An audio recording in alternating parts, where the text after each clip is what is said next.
Vamos a enfocarnos en el editorial de hoy, ¿les parece? Porque se ha dicho bastante en la Argentina, hay cosas desopilantes. Primera pista para el editorial. Difícilmente, mirando al pasado, podemos, creo yo, encontrar un buen lugar para enfocar el futuro.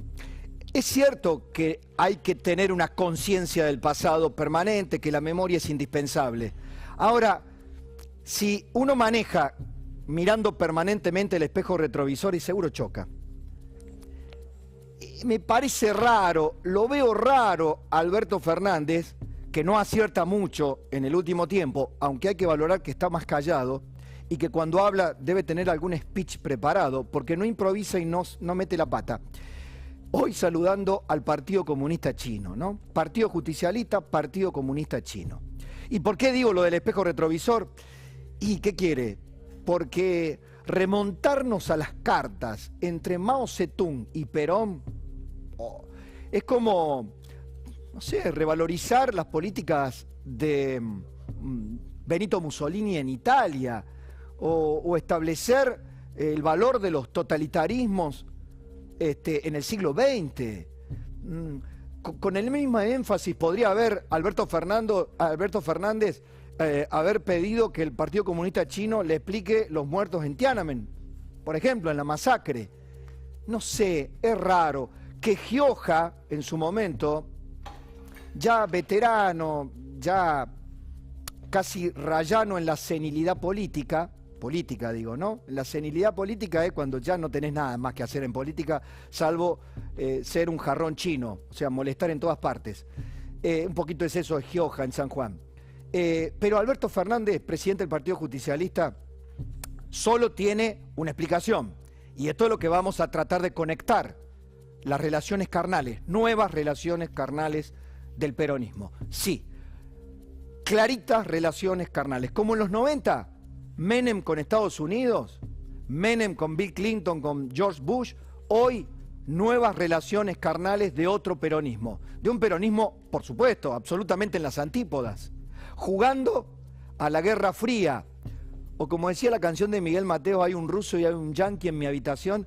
Bueno, está todo muy ochentoso, setentoso, sesentista, todo para atrás. La Argentina es un túnel del tiempo en tiempo presente. Es un museo viviente. La Argentina, sus políticos, su pensamiento. Pero cuidado, que el túnel del tiempo no solamente nos lleva hacia atrás en la memoria, nos está llevando atrás en el presente, nos está poniendo en el furgón de cola. Por eso, este es el título que encontré para el comentario de hoy. Matizado con algunos dichos, duros con Pfizer y entregados a China. Acá le podría agregar y a Rusia, pero como hoy el Partido Comunista Chino es el gran protagonista, ¿quién lo diría, no? De Carlos Menem, de los ositos de Di Tella para con... ¿Se acuerdan los ositos cariñosos del canciller Di Tella con los Kelpers, con los habitantes de Malvinas, los de origen británico? ¿Se acuerdan de aquellas relaciones carnales? El mejor alumno del consenso de Washington, que era la Argentina, a esta Argentina de hoy, entregada a la geopolítica de China y de Rusia. Entregados como un eslabón, casi como una factoría china o una factoría rusa. Un raro concepto de la soberanía, un raro concepto de la soberanía, la del PJ de hoy, ¿no? Soberanos, ¿soberanos de qué? ¿Y de quiénes? ¿Y entregados a quiénes? Y entregados, digo, entregados. Entregados con los negocios, entregados con las reglas de juego. Es curioso, ¿no? Este Alberto Fernández casi como cadete entre Mao y Perón. Porque, convengamos, ¿no? Con toda la disculpa al actual presidente, entre Mao Zedong, entre las figuras de Mao Zedong y Juan Domingo Perón, Alberto Fernández solo puede llevar el producto epistolar, ¿no? Podría ser el cadete, el cartero. Hablando que vamos a hablar del correo en un rato, o sea, el cartero que lleva las cartas. Digo por envergadura política, por trascendencia. A Alberto Fernández le queda grande todo. desde la presidencia de la Nación hasta la presidencia del Partido Justicialista. Porque además, me daba vergüenza ajena, y no por antiperonista, me daba vergüenza ajena porque tengo algunos amigos peronistas.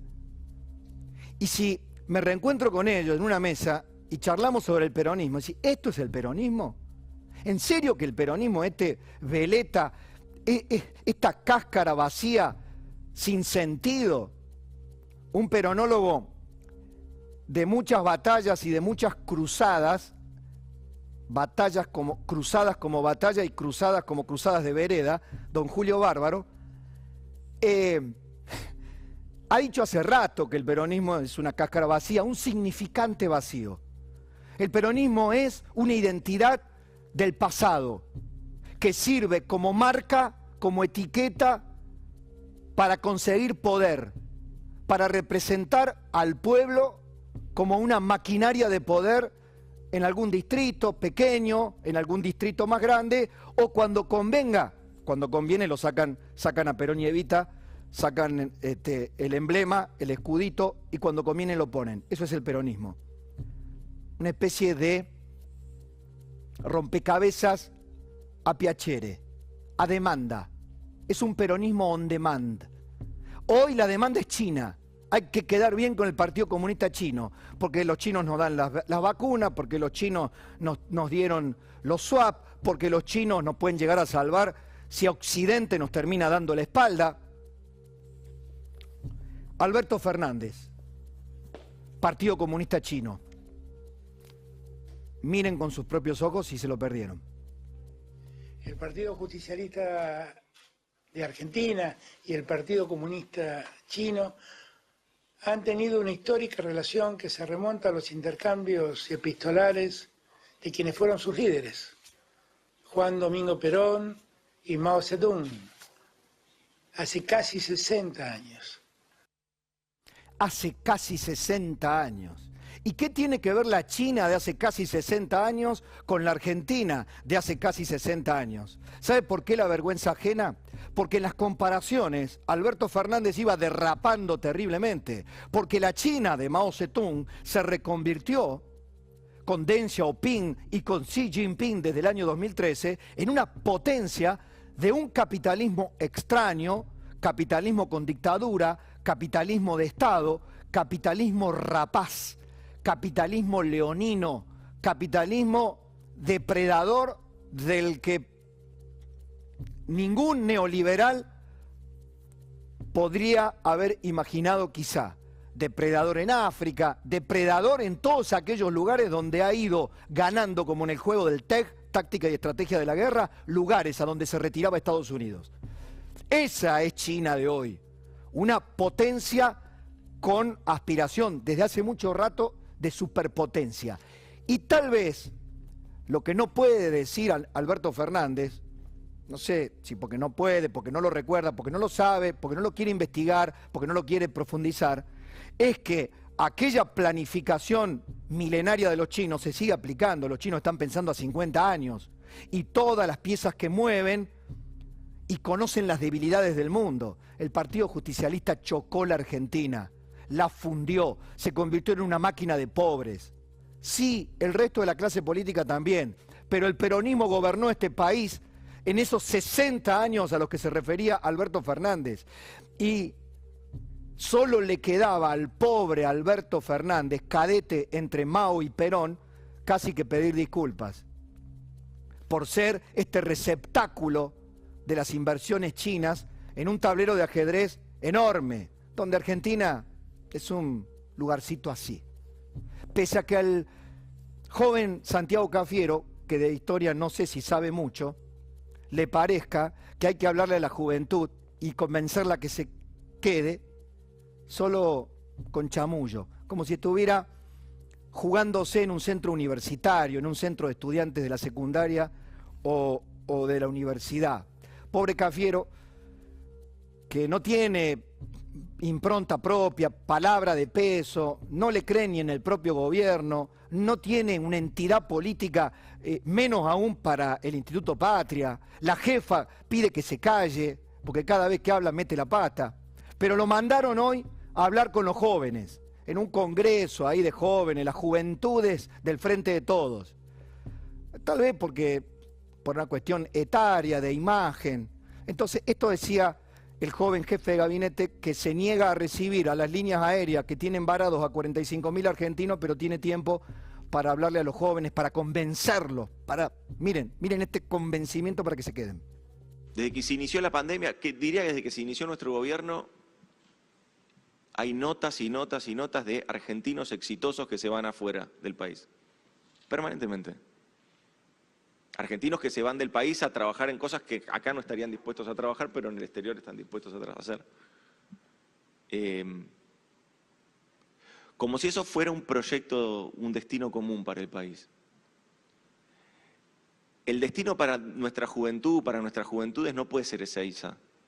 El destino para nuestras juventudes tiene que ser poder desarrollarse en un país que permite y brinda todas las condiciones sociales, materiales, económicas y culturales para poder desarrollarse aquí. Y hay ejemplos enormes de esto. Lo que pasa es que, claro, no venden mucho, pero hay ejemplos enormes de esto. Argentina no es ese país de mierda que a veces nos tratan de retratar. No lo es mentira. Es cierto. Argentina no es ese país de mierda que a veces los gobiernos nos muestran. Argentina es un país maravilloso con gobiernos de ineptos que chocan cuando se sientan en la cabina de control y creen que están haciendo una pasantía. Este joven dijo hace pocas horas que bueno, que pasó el tiempo y después de 1 año y medio empezaron a aprender qué era la pandemia. Con jóvenes pasantes en el poder como Cafiero, se genera la falsa percepción de que la Argentina se va a la mierda. Pero afortunadamente el destino de la Argentina no depende solo de la improvisación y de la ineptitud de un funcionario como Cafiero. Si dependiera de allí, ahí sí le estaría diciendo a mis hijos que vayan actualizando el pasaporte. Tampoco creo que convenza mucho el tono del gobernador Kicillof. Digo, que no encuentra una conferencia de prensa sin hallar un culpable de algo. Kicillof es, ante todo, alguien que enfrenta a otro.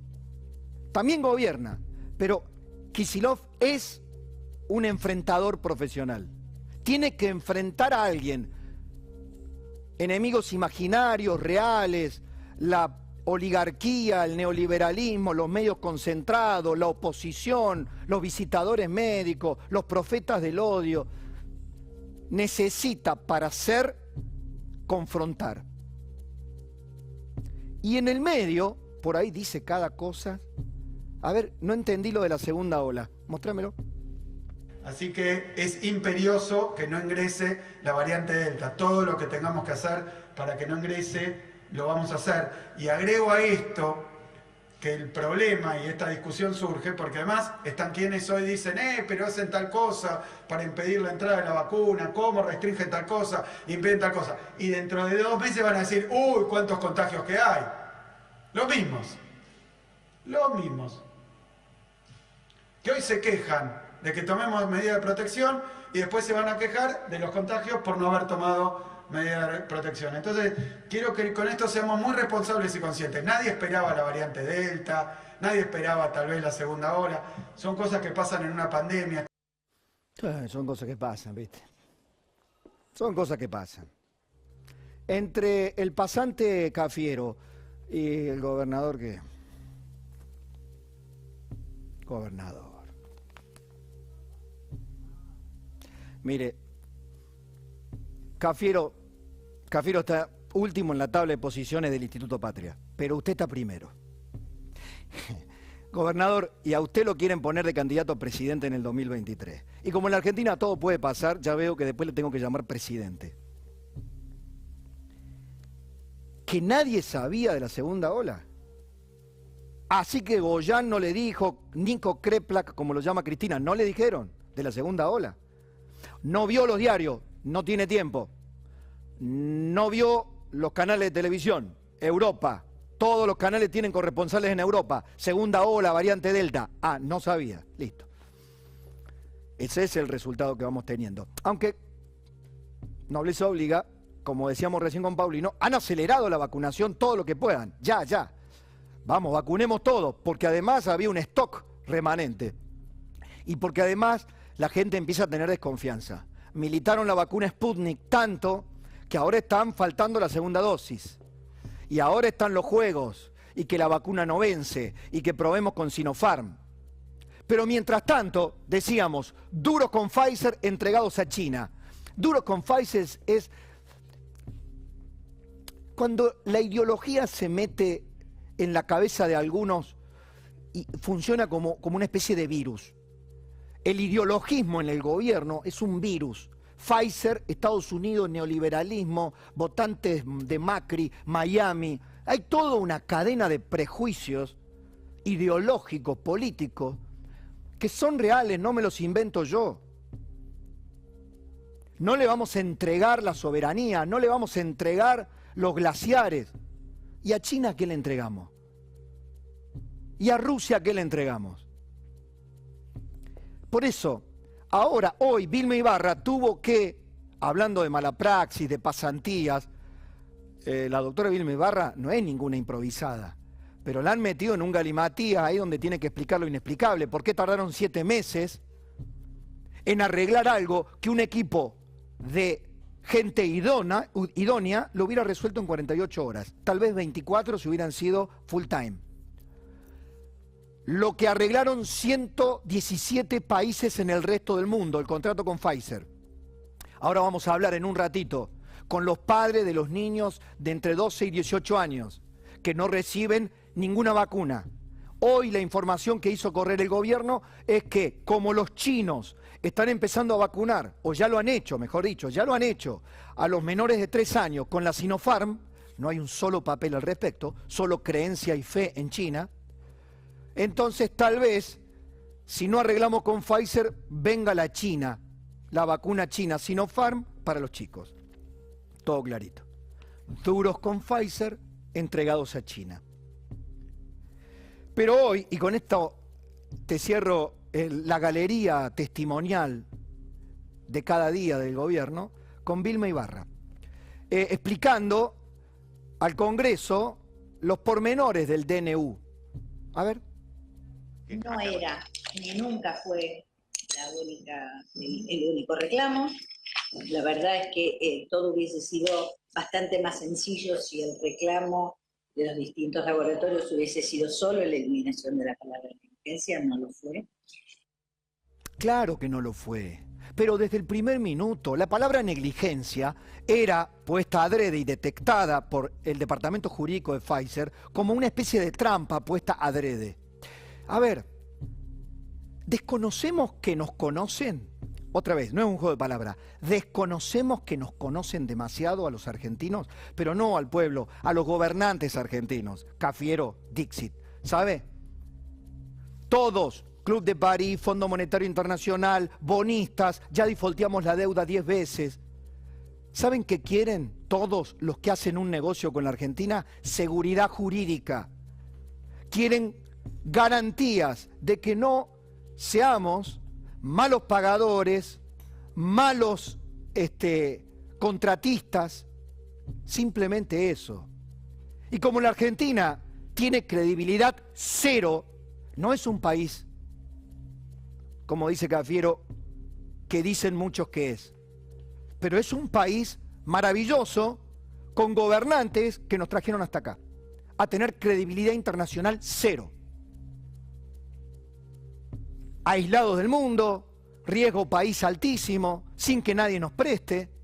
Y con eso Cafiero los quiere convencer a todos que se queden. Cafiero, lea las encuestas. 7 de cada 10 jóvenes universitarios, si pudieran irse, se van. No porque la Argentina sea un país horrible, porque lo gobiernan horrible.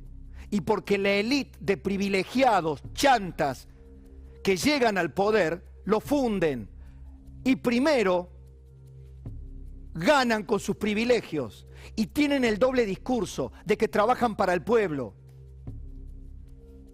de que están para los hospitales, para que todo el mundo tenga iguales oportunidades. Pero en la primera de cambio, una intendenta de Quilmes se va a atender al mejor hospital privado de Pilar, como Mayra Mendoza. Listo. O como Zanini, que le dice a Berbisky que no tiene que tener ningún cargo de conciencia, porque es personal esencial para la República Argentina. Ese doble estándar de la verdadera oligarquía de la Argentina. La verdadera oligarquía de la Argentina son sus parásitos políticos.